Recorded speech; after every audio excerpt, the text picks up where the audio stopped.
Bom dia, galerinha! Galerinha do sexto ano aí em casa, de boa, curtindo aí nem tem atividade, nem tá, história quase não ficou atividade para eles fazerem, só um capítulo. Ah, besteira, só um capítulo, né? Então, já que só ficou um capítulo, professor Valci na área para matar aquela saudade. Você que estava aí triste, poxa, quero voltar para a escola. Já que você não vai para a escola vai até você, beleza? Então vamos lá. Vamos fazer com vocês aqui uma revisãozinha, né? Começando lá do início do primeiro capítulo para vocês não esquecerem do nosso conteúdo, ok? Então vamos lá.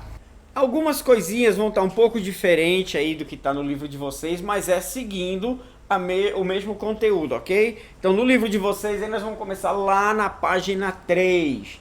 Então, em sua opinião, o que é história, né? O que é a história? Então, de acordo com o texto aqui, história, conjunto de mudanças e permanências ocorridas em todos os campos do conhecimento e da atividade humana. Detalhe, em onde? Todos os campos. Não tem pra onde você correr, maninho. Você vai tentar correr. Vou fugir da história. Abaixo. Não, não tem jeito. Em tudo a história está. A matemática tem história? Tem.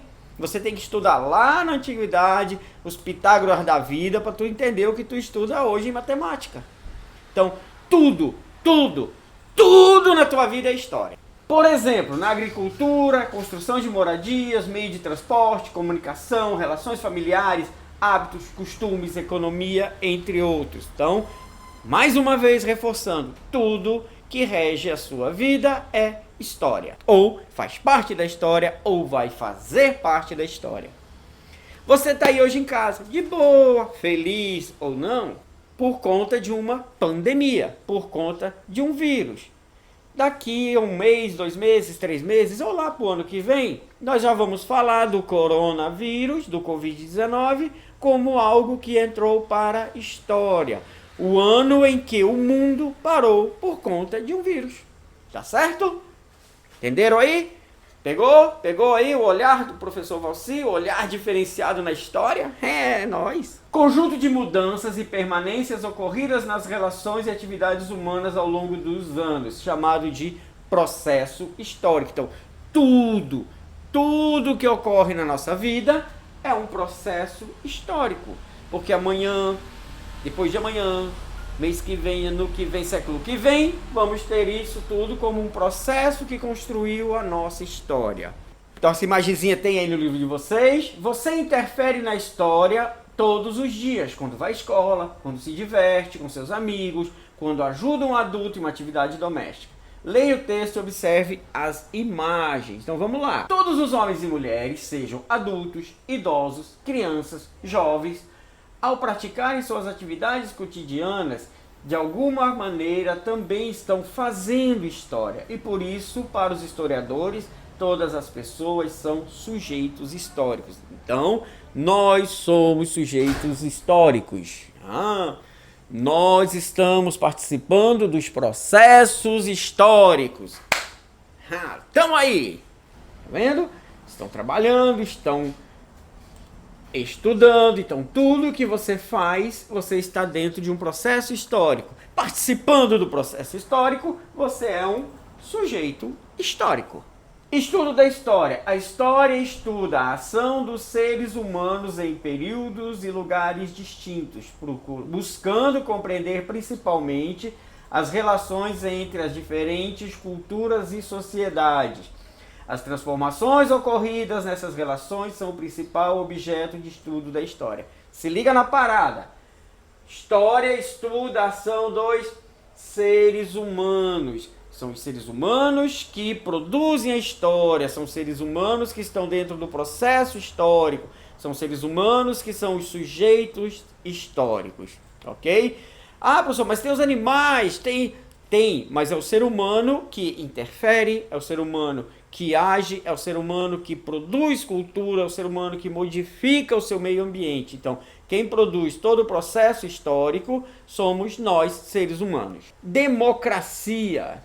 Se tivermos interesse em estudar democracia no Brasil atual, por exemplo, poderemos partir de um ponto inicial, investigando quando e onde essa forma de governo surgiu. Ficaremos sabendo que em Atenas, na Grécia Antiga, há cerca de 2.500 anos, com base nas reformas lideradas por um político chamado Solon, mais pessoas passaram a participar das decisões políticas, que até então eram resolvidas somente por um pequeno grupo de atenienses. Ou seja, o sistema político que nós usamos hoje, a famosa democracia, surgiu há 2.500 anos atrás. Ou seja, nós estamos em 2020, então a democracia surgiu em mais ou menos 480 anos antes de Cristo. Lembra lá aquelas continhas? A linha do tempo, o ano zero, o ano que nós estamos, o ano que começou tal coisa, aquela conta. Mas vamos revisar isso aí em algum outro momento. Quando chegar aqui a parada da linha do tempo, vamos fazer continha. Então, mais uma vez, matemática na história, ou história na matemática. Relações. Com base nessas considerações, podemos traçar relações com a democracia brasileira, avaliando as semelhanças e as diferenças entre duas sociedades distintas no tempo e no espaço. Então, conseguimos comparar como agia e como vivia uma sociedade há 2.500 anos, na maneira como agimos e como nós agimos e vivemos hoje. Então, essa relação histórica é possível fazer. Óbvio, não vai ser igual. A democracia ateniense, ela não é igual à democracia atual, mas a democracia atual, ela evoluiu a partir da ideia democrática de Atenas. Olha que legal!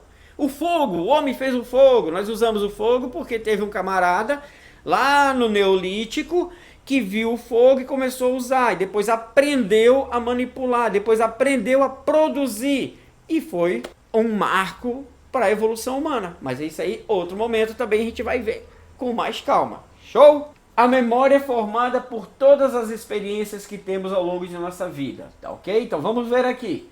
Situações. Por exemplo, já experimentou diversas situações com seus amigos e parentes, algumas individualmente, outras em grupo. Participou de comemorações de aniversário, cerimônias religiosas, esportes, aprendeu a ler, escrever, dançou, brincou, cantou, entre outras. Foi tanta atividade que eu até cansei agora. É doido. O que significa isso? Isso significa que, se você participou de algum fato desse, isso está na sua memória. Então, esses fatos que você participou fazem parte da sua história.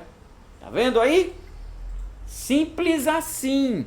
Tudo que nós vivemos faz parte da nossa história. E alguns fatos fazem parte da história do estado, do município, do mundo.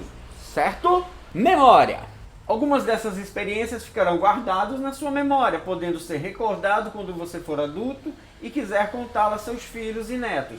As experiências que vivemos com outras pessoas provavelmente serão lembradas por elas também. Então, aquela coisa, um fato, você conta, o teu coleguinha conta, o outro conta, né, Pablo? Caba macho, o Pablo vai chegar quando voltar aí da quarentena, contando as histórias de como ele ficou nesses dias, o que ele jogou, o que ele não jogou, beleza? Aí lá na outra turma, a Thaísa vai estar lá também, falando com os colegas, e aí vão se criando a memória do que vocês fizeram, e isso vai andar na vida de vocês para sempre. Daqui 30, 40, 50, 60 anos, quando vocês já estiverem lá adultos, já tiverem filhos, vocês vão contar para os seus filhos que lá em 2020 teve uma doença que fez com que vocês ficassem dentro de casa por pelo menos 30 dias. Certo? Beleza? Patrimônio. Patrimônio é tudo que temos dentro da história, tudo que produzimos. A história é o registro crítico das experiências humanas. Mais uma vez reforçando, ó. História, registro, humanos, sempre humanos. Sendo assim, ao pesquisarmos e estudarmos a história, selecionamos e organizamos essas experiências para que elas não sejam esquecidas e possam ser reconhecidas pelas próximas gerações. Hoje em dia é fácil, né? Hoje em dia tudo que produzimos está aí. Está na internet, está lá, está numa selfie, as ruas são tremendo de um Big Brother, para todo lado que você olha tem uma câmera. Sorria, você está sendo filmado. Então, Tudo que nós fazemos hoje em dia está aí. Agora, como que deixava registrado os caras de 2, 3 mil anos atrás? 4 mil anos atrás? Tá? Então, aí esses registros vêm de forma diferente. Pintura rupestre é as pirâmides do Egito, os calendários maias, incas. Então, tudo isso vai ajudando com que a gente monte o grande quebra-cabeça chamado história. E vamos criando todas as teorias que nós temos hoje, certo? O conjunto dessas experiências selecionadas forma o patrimônio histórico e cultural de um povo, dividido em patrimônio material e imaterial. Material, tudo aquilo que você vê, que você pega. Então, quando você vê as pirâmides do Egito, patrimônio material. Quando você vê o Coliseu de Roma, patrimônio material. Ok? Quando você vê o Cristo Redentor, material. E o imaterial? Imaterial são danças, são cerimônias religiosas, tipo o Círio de Belém, ele é considerado patrimônio cultural imaterial da humanidade. O carimbó, ele é um patrimônio imaterial, é uma dança, é uma música, ok? Então, isso são os imateriais. Você sabe que existe, você participa, mas não é algo que está construído de cimento, de pedra, de madeira ou algo parecido, ok? Aí, os tipos de patrimônio.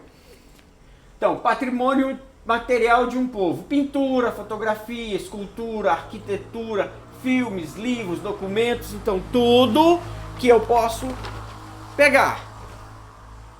Compõe o patrimônio imaterial, práticas e representações que são transmitidas de uma geração para outra. Receitas, cantigas, as danças, os eventos religiosos, tudo isso entram no imaterial. Show?